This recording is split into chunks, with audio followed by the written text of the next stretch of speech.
by Appointment by Lauren Van Schaik.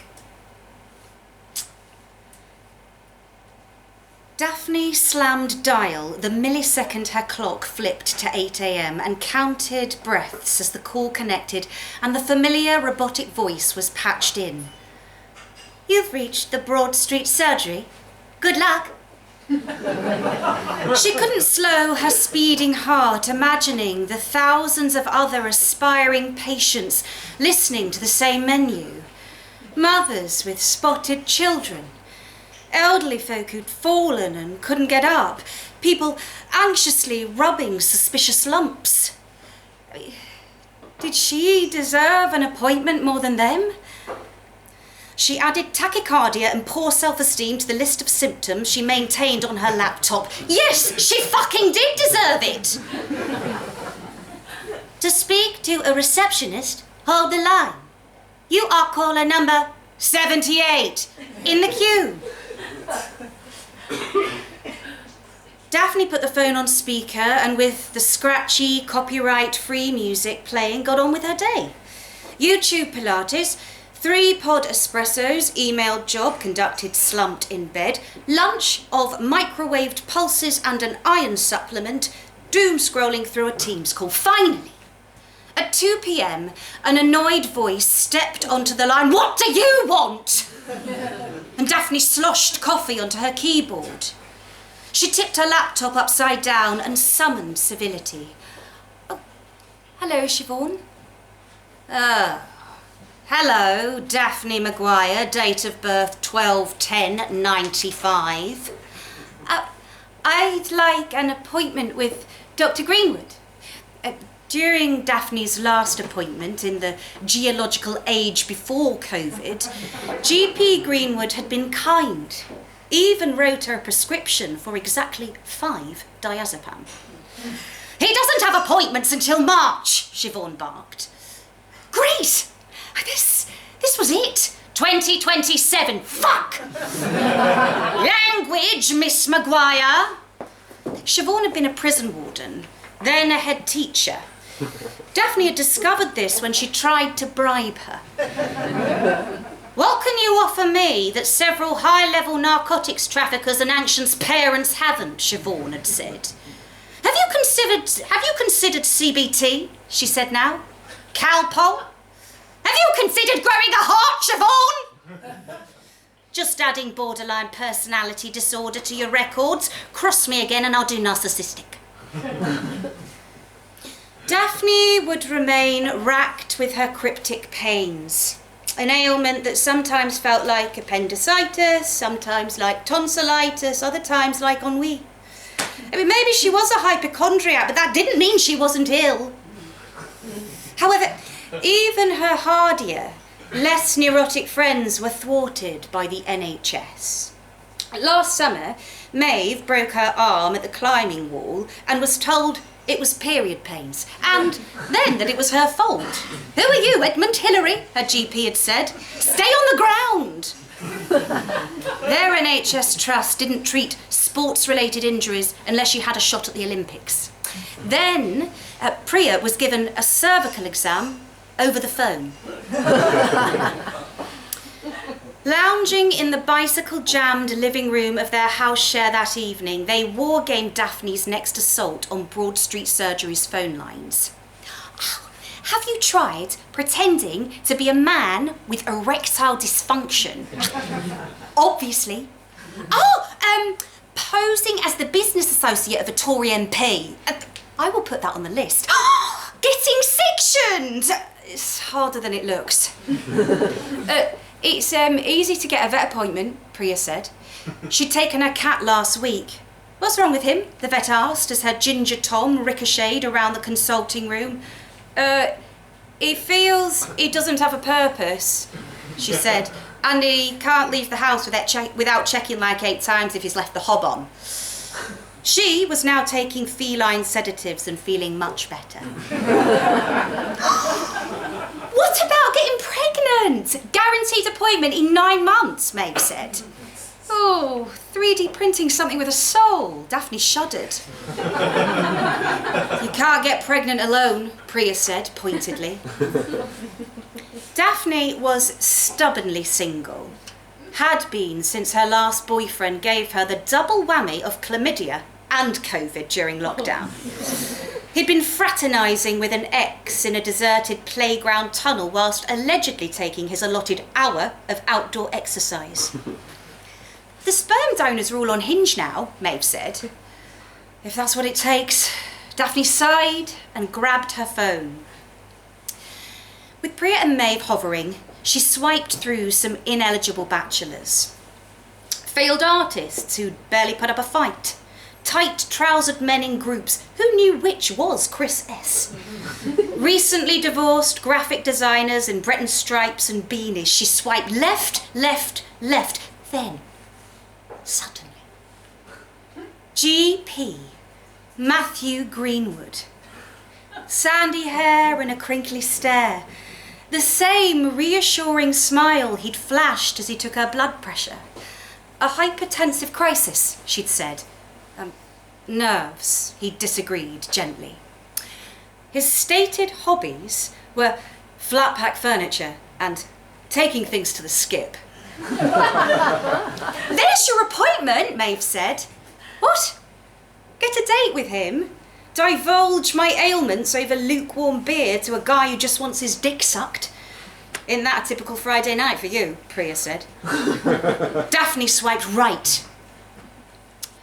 Daphne arrived at the pub early, wearing a top low cut enough to expose the suspicious mole on her chest. She ordered a carver, her standard sedative, and was down to the last gulp when Dr. Greenwood appeared, shirt rumpled. Emergency chickenpox, she said. Oh, ear infection, poor kid. He nodded grimly. Drink? I don't really drink. He eyeballed her nearly drained glass. Okay, just like 2 to 3 units a week. That's what they all say. They made strained chit-chat over flat-tasting beer. What's your, favourite flat pack?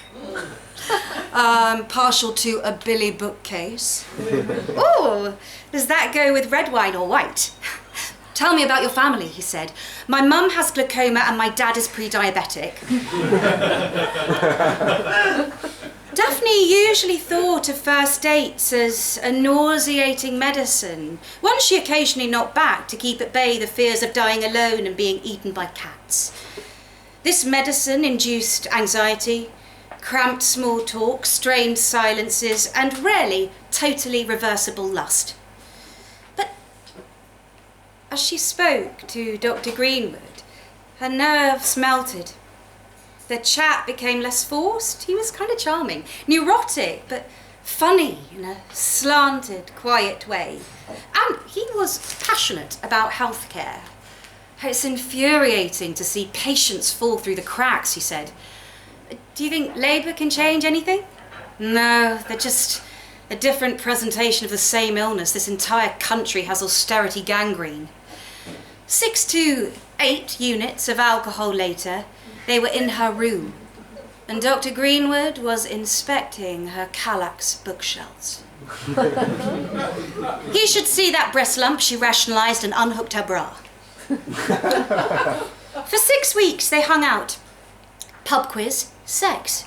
House party, fumbling, drunken sex. Stroll through the misty park to grab coffee, cosy, caffeinated sex. He had a good bedside manner, she confessed to Priya and Maeve, who squealed and rolled their eyes respectively. He never scolded her about vaping or when she ordered a fry-up to mop up last night's alcohol. He wasn't the health militant she'd expected from a man who knew all the diseases. But he also didn't try to diagnose her. She wedged hints into conversations about her nagging pains, racing thoughts. He offered sympathy, but never a Latin name for her suffering. Finally, one night, when they were on the cusp of sleep, she asked him directly what she might have, laid out her symptoms head to toe. Oh, I don't know, Daph. It all sounds benign, but if you're worried, you could see an orthopaedic specialist, maybe a cardiologist, an endocrinologist, psychologist. She broke up with him the next morning. Doesn't feel right, and reactivated Hinge. If she'd found a GP, the specialists must be out there too. She also signed up for Happen, an app connecting you to people in your immediate vicinity, and started hanging around hospitals. The white coat matches flooded in. Her first hit was an orthopaedic surgeon, a tree of a guy who contorted her in the weirdest positions during sex. "I can pop your hips back in if they dislocate," he reassured her. He spent every weekend watching Premier League matches, not rooting for any team, but rather for injury. A player would topple, writhe on the grass, clutching his thigh, and he'd jump up, licking his lips. "Looks like a hamstring tear!" Daphne didn't feel the spark. She couldn't get past the first date with the psychologist, who said almost nothing, just let her ramble as they nursed G&Ts. The cardiologist was way too eager. One date deep, he bought her a ring and filled the house share living room with roses. Maeve diagnosed him as a textbook love bomber. Daphne broke up with him, although she did pass on Priya's number at her request.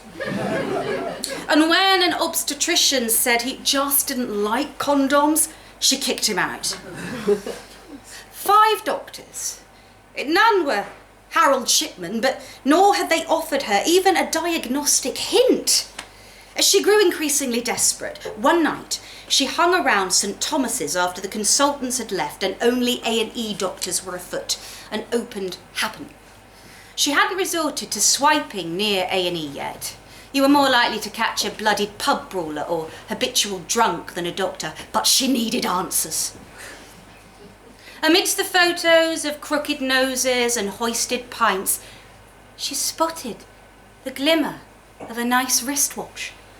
It was on the arm of a man dangling from a rope off a cliffside. "Gotcha," she whispered. A&E Dr. Shane was 2 hours late to the skate park. "Sorry, dude," he said, wrapping Daphne into a hug. "Was packing for this trip to the Alps and time got away from me." "Oh, what are you doing at the Alps?" "Got a memorial for my buddy who died base jumping off the Matterhorn." "God, I'm so sorry." "Ah, shit happens. We're gonna smoke up there," he said, "then base jump."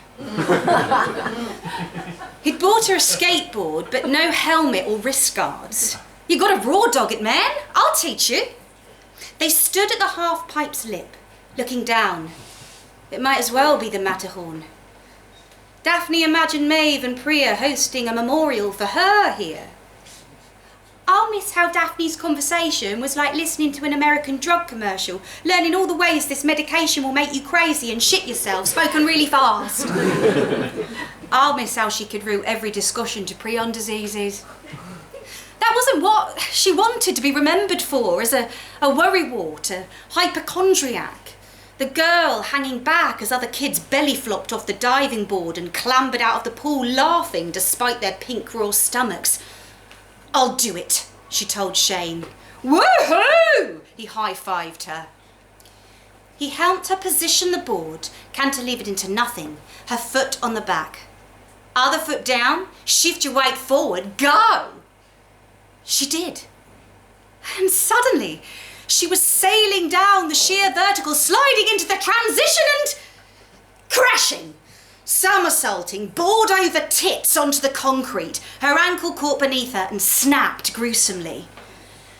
Woozily, she watched Shane ride up the pipe's far side and do a whirling trick with a stupid name that would probably exclude you from life insurance forever. When he finally landed, he examined the protruding bone of her ankle. "Gnarly," he said, and called an ambulance. Wasn't that what Daphne'd always wanted? Being rushed to a hospital with something so obviously wrong as her bone sticking out, doctors clucking around her, but she didn't feel relieved. As the sirens neared, she felt stupid, and suddenly she missed sensible, caring, funny Matt Greenwood. When she was discharged from the hospital, post-surgery, Daphne tried to text Matt, but her messages didn't deliver, and on WhatsApp his photo was greyed out. "You've been blocked, sweetie," Priya said gently. "I blew it," Daphne wailed, "and he was great." Maeve stroked her hair. You could try and get an appointment with him if you're desperate." So once again, shipwrecked on her couch, ankle elevated, Daphne braced for the phone menu, the queue. She'd almost missed the jazzy hold muzak. She got through in a record 2.5 hours. "Spit it out!" Siobhan's acid voice greeted her. "Oh, I'd like to make an appointment with Dr. Greenwood." "About what?" For the first time, Daphne couldn't summon any ailment except the obvious compound fracture and heartbreak, but that was probably beyond the NHS. "Is this Daphne Maguire, date of birth 12/10/95? Siobhan said sharply. "You broke Dr. Greenwood's heart." She'd probably get blacklisted from the surgery now. I just want a chance to explain." "It's been a nightmare since you dumped him," Siobhan said. "He's been diagnosing every patient with mania because they seem so happy compared to him. Writing prescriptions for sertraline, crying over babies." I had no idea he took it so hard. "He's been saying you're the love of his life, which, looking at your chart, I think is a tad dramatic. I mean, your vitamin D levels are in the basement." "Could you ask him to call me?" "I'll get you an appointment," Siobhan said briskly. Well, Daphne's heart plummeted. It was hopeless. In 8 months' time, Matt would certainly have met someone else. The next time he'd see her naked would probably be at her 60-plus breast cancer screening. How does 3 p.m. sound?